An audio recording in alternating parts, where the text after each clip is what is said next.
यहाँ पर उपस्थित हैं। राजनीतिक माहौल नहीं है, धार्मिक माहौल में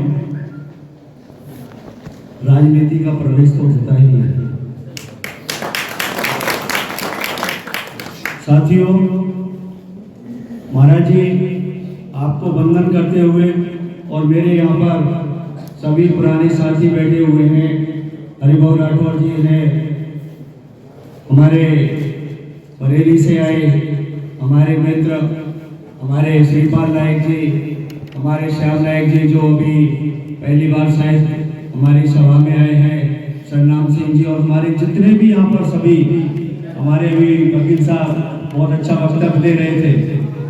तो यहाँ पर जितने भी मेरे सभी साथीगण बैठे हुए हैं। साथियों,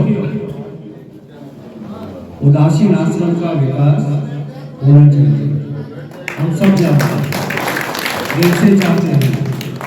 आज व्हाट्सएप फेसबुक के माध्यम से मैं बहुत कुछ देखता हूँ। यहाँ पर हरीश जी हैं, इनको मालूम है शायद हम पहली बार यहाँ पर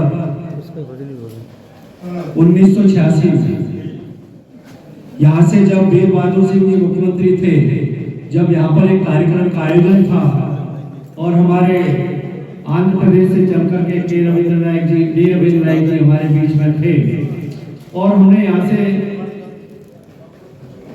वीर बहादुर सिंह जी ने हमको ज्योति दी थी 86 में और हमने पद यात्रा की थी दिल्ली तक। राजीव गांधी जी प्रधानमंत्री थे, उनको हमने वो ज्योति समर्पित की थी। और वीर बहादुर सिंह जब 2 लाख रुपए देके गए आश्रम के लिए, तो इस आश्रम का नीचे से फाउंडेशन वगैरह महाराज जी को जैसा उनके समझ में आया वैसे उन्होंने कार्य कराया। हम महाराज जी के साथ में मैंने इस आश्रम का काफी प्रवास किया और जिस धरती पर आज यहाँ पर बैठे हुए हैं, यहाँ पर भी कई बार सोना भी हुआ। सैन का अच्छा हमारा यही था। उस समय लड़ाई चल रही थी, यहाँ पर 2 संत रहते थे, एक बाबा चंद्रमा दास जी और दूसरे थे निसर्ग दास जी।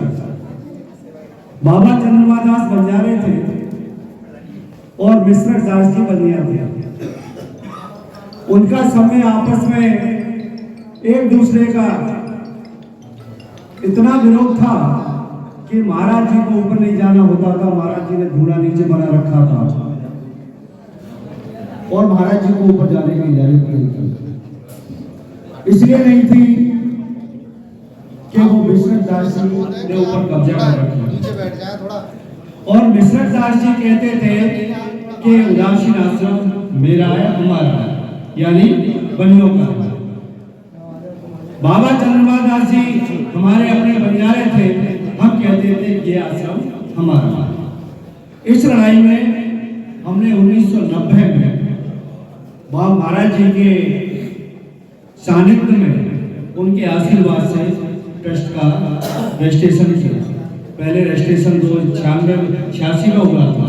उसके बाद में जब वो उस 86 में जब वो कोई कार्य नहीं कर रहे थे, तो महाराज जी ने सबको हटा करके एक ट्रस्ट का गठन किया और उस ट्रस्ट में महाराज जी अध्यक्ष थे और मैं उसका सचिव था। ट्रस्ट चलता रहा, मिश्रक दास जी लड़ाई लड़ते रहे, ट्रस्ट में भी लड़ाई लड़ते रहे। वो लड़ाई ये लड़ते रहे कि नहीं, असली मालिक मैं हूँ, इस ट्रस्ट का असली मालिक मैं हूँ और मैं इसका मालिक हूँ और ये बंजारा समाज की जगह धरोहर नहीं है। हम उसकी लड़ाई में लड़ते रहे, मैं और बाबा चंद्रमा दास जी लड़ते रहे। एंड तक हमने सोसाइटी में भी ये सिद्ध किया कि ये आश्रम बंजारा समाज का ही है और असली इसके तो वो बाबा चंद्रमा दास ही है, यानी बंजारा समाज।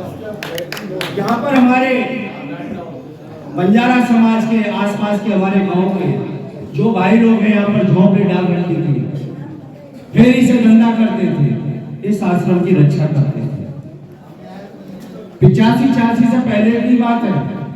उसके बाद तक काफी समय तक उन लोगों ने यहाँ पर धंधा किया, उस आश्रम की रक्षा की। और मैं समझता हूँ कि यहाँ से नंदनगरी वगैरह से कुछ लोग आए होंगे, आए हैं क्या? इनके बुजुर्ग लोग यहाँ पर रहते थे और वो गौरव से लठ लेकर के सामने खड़े रहते थे। यही बात है, किसी की हिम्मत नहीं होती थी कि इस आश्रम पर कोई पर्दा पड़ जाए। यही लड़ाई काफी समय तक चलती रही। बीच में समाजवादी की सरकार आई, महाराज जी गए, हमारे यहाँ पर गौतम जी बैठे हुए हैं, ये भी शायद साथ में थे, उन्होंने 1.5 करोड़ रुपए दिया, कुछ आश्रम का निर्माण हुआ। निर्माण में भी काफी खामियां थी, काफी वो थी। हमने कहा चलो जो बन गया सो बन गया।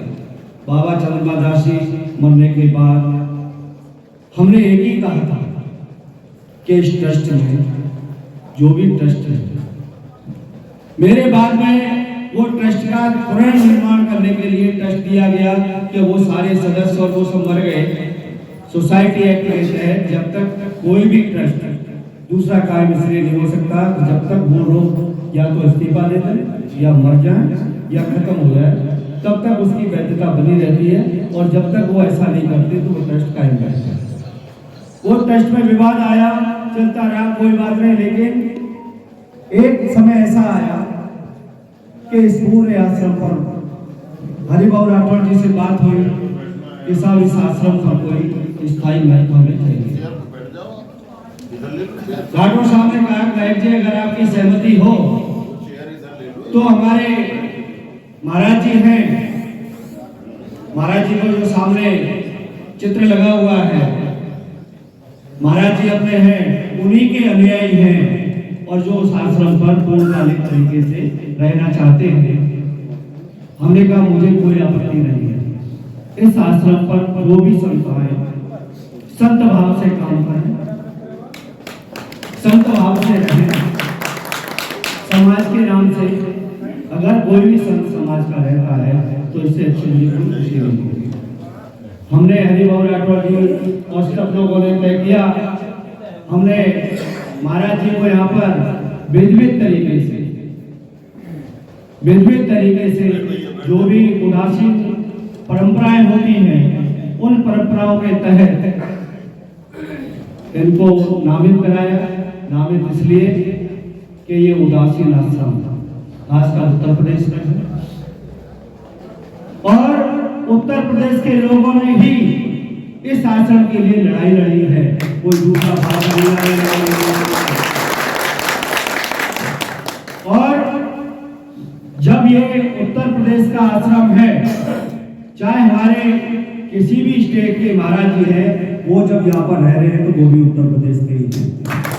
जब किसी ने एक भी तरीके से एक प्रतिज्ञा ले ली कि मुझे इस आश्रम पर रह करके इस आश्रम का कार्य करना है, इस आश्रम पर रहना है, तो मुझे इस आश्रम की बीच में हमारे कुछ नौजवान पता नहीं क्या क्या तरीके की क्या क्या व्हाट्सएप फेसबुक तो आजकल ऐसा हो रहा है कि घर घर में घुसा हुआ है, हर 14 साल का 12 साल का बच्चा हुआ वो भी फेसबुक और व्हाट्सएप चला रहा है, उसको जमीनी हकीकत का किसी का भी। महाराज जी ने सुन रहा, महाराज जी ने कहा गाँव में जाता हूँ, मैं चर्चा करता हूँ कि आपका भी कोई उदासीन आश्रम है,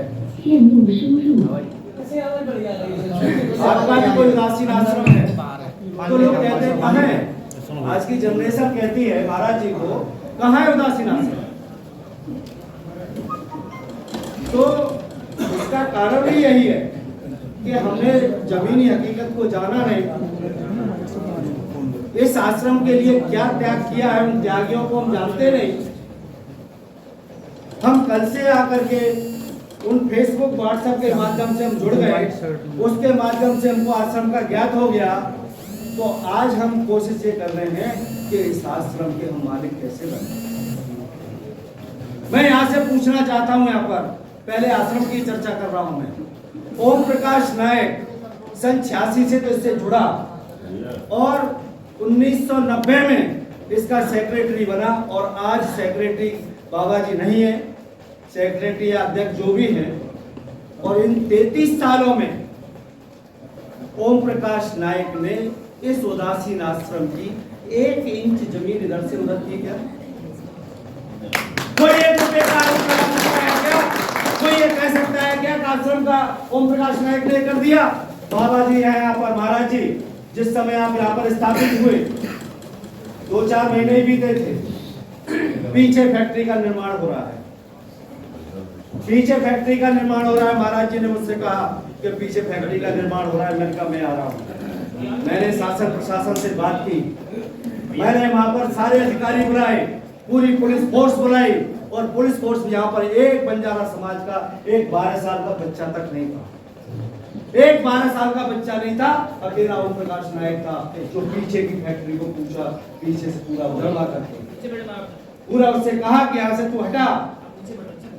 फिर हमारे रेवतीरण महाराज जी के साथ में बड़े महाराज जी आए, उनके साथ में हमारी मीटिंग हुई।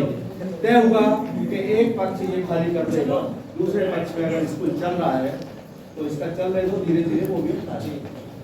यही तय हुआ महाराज जी, तय हुआ, कोई बात नहीं।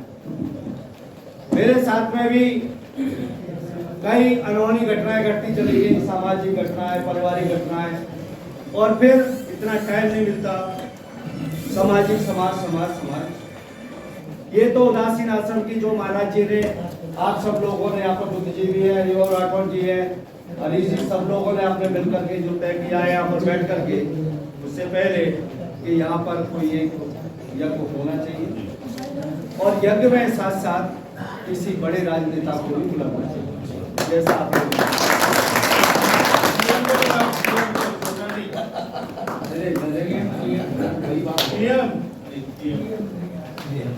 तो मैंने ये कहा कि महाराज जी यहाँ पर मुख्यमंत्री जी आने चाहिए। जब हमने सन 86 में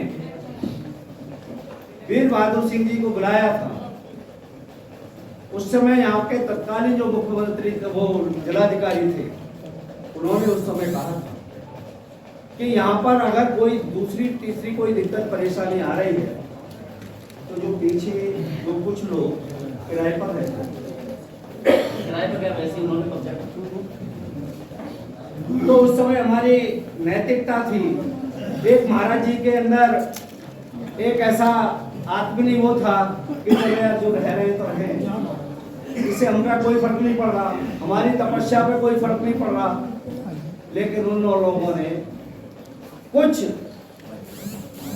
जो यहाँ पर उनको कहे भूमाफिया, उनको कहे जिनकी इस आश्रम पर बुरी नजर है, उनके सहयोग से, उनके परामर्श से महाराज जी के ऊपर एक गंदा घिनौना एक्ट लगा करके और महाराज जी को जेल भिजवाने, उसमें जिससे जितना जो भी प्रयास हुआ वो सबने अपने स्तर से किया, लेकिन महाराज जी आज हमारे बीच में उपस्थित है।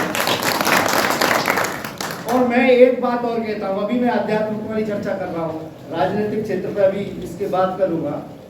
इस आश्रम का महाराज जी शरणानंद जी रहे, हरीशानंद जी रहे, या अन्य कोई महाराज रहे, एक तपस्वी भाव से देख तो लिया करो इस आश्रम पर रहकर के तपस्या करें, उसकी देख रेख करें।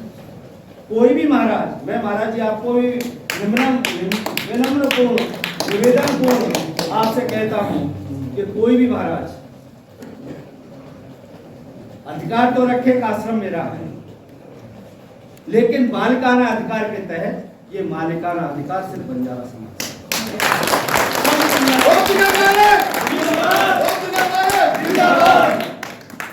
ये मालिकाना अधिकार उत्तर प्रदेश के बंजारा समाज का है। और जब तक ये आश्रम रहेगा, जैसे सूरज चांद रहता है, उसी तरीके से बंजारा समाज का ये आश्रम का नाम है और रहेगा बंजारा समाज जिंदाबाद, जिंदाबाद।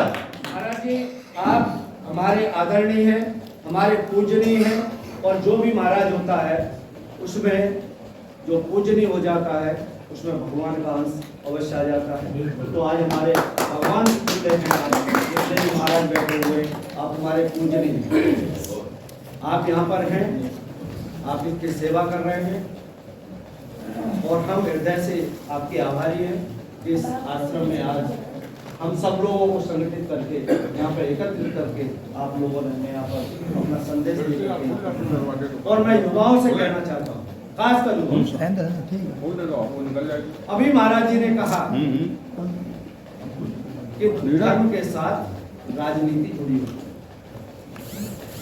और धर्म के साथ जब राजनीति जुड़ती है तो राजनीति दो तरीके की होती है और हमारे पास तो एक ही तरीके की है, क्योंकि हमारे पास में उत्तर प्रदेश में खासकर, अब वो अलग बात है कि उत्तर प्रदेश से मनोहर नायक जैसे बाहर बस के जाके तो एक बड़े उद्योगपति हो गए, ऐसे अन्य कई लोग हैं दिल्ली चले गए तो वो अच्छा, श्रीपाल जी हमारे वहाँ चले गए तो अच्छा अपना व्यवसाय कर रहे, अच्छा खा पी रहे अपना उसमें व्यवस्थाओं में, लेकिन खासकर उत्तर प्रदेश के कुछ लोगों को छोड़कर वो अपना पढ़ लेकर के अच्छी शिक्षा लेकर के अपने अच्छे स्थान पर पहुंचने के बाद आज समाज में समाज की सेवा कर रहे हैं। लेकिन युवाओं को मैं कहना चाहता हूँ कि साथियों,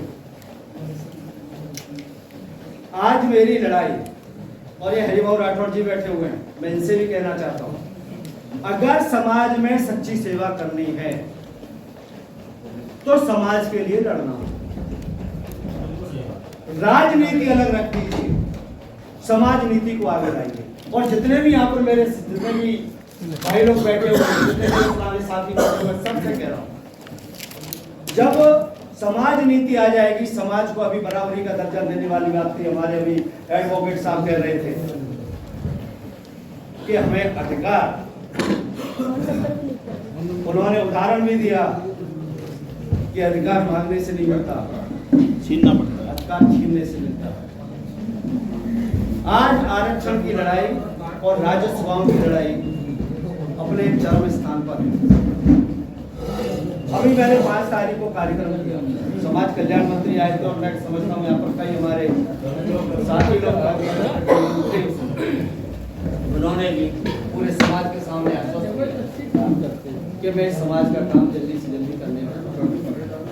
अभी मुख्यमंत्री जी योगी आदित्यनाथ जी, उन्होंने मुझे बुलाया, उन्होंने मुझसे कहा था कि नायक जी आप बताइए आप क्या चाहते हो। मैंने उनसे कहा महाराज जी मेरे सिर्फ 2 इशूज हैं, उन 2 इशूज को आप कर दीजिए, मुझे और कुछ नहीं। मैं अपने लिए भी आपसे कुछ नहीं कहूँगा कि आप मुझे बना दो, आप मेरे 2 इशू बंद हो गई। कौन से? एक मुझे अनुसूचित जनजाति का और दूसरा मेरे राजस्व, मुझे तीसरा कुछ नहीं। उन्होंने तुरंत बैल बजा करके अपर मुख्य सचिव एसपी गोयल को बुलाया।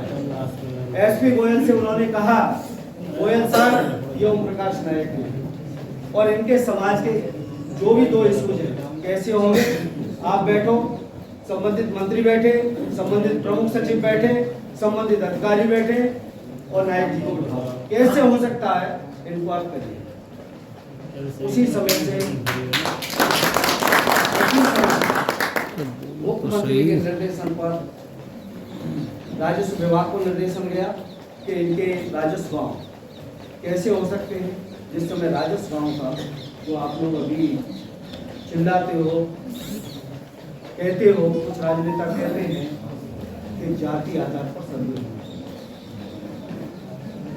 मैंने बिना कहे, बिना कुछ किए जाति आधार पर 28 जिलों का सर्वे करा लिया और एक गांव की सर्वे रिपोर्ट मेरे पास कितनी संख्या है। मैंने लोगों से कहा, मैंने व्हाट्सएप फेसबुक के माध्यम से, फोन के माध्यम से कहा, साथियों सर्वे हो रहा है, एसडीएम से मिलो, अपने संबंधित लेखपालों से मिलो, आप अपनी सर्वे रिपोर्ट में अपनी सही जानकारी, जनसंख्या सही से सही दर्ज करना। लेकिन कुछ भाइयों के कमेंट्स मेरे पास आते हैं, मेरे पास अरे ये तो सरकार का काम है, सरकार अपने आप करेगी, क्यों प्रकाश नायक क्या बनाता रहता है सरकार को, समाज को। मैं अपने क्या करूं, सुन के बैठ जाता हूं। चलो भाई, आज का युवा ज्यादा पढ़ा लिखा है, वो ज्यादा जानता है, कानून के बारे में ज्यादा जानता है, तो उनकी ज्यादा जानकारी होगी। ठीक है भाई, वो जैसे चल रहा। बड़े बड़े गाँवों की, बड़े बड़े गांवों की संख्या जिसकी 3000 4000 की आबादी है, उसकी 300 400 लिख के आई है। और उसमें जो है क्या लिख के आया है कि पारिवारिक, इनके परिवार इतने हैं, है।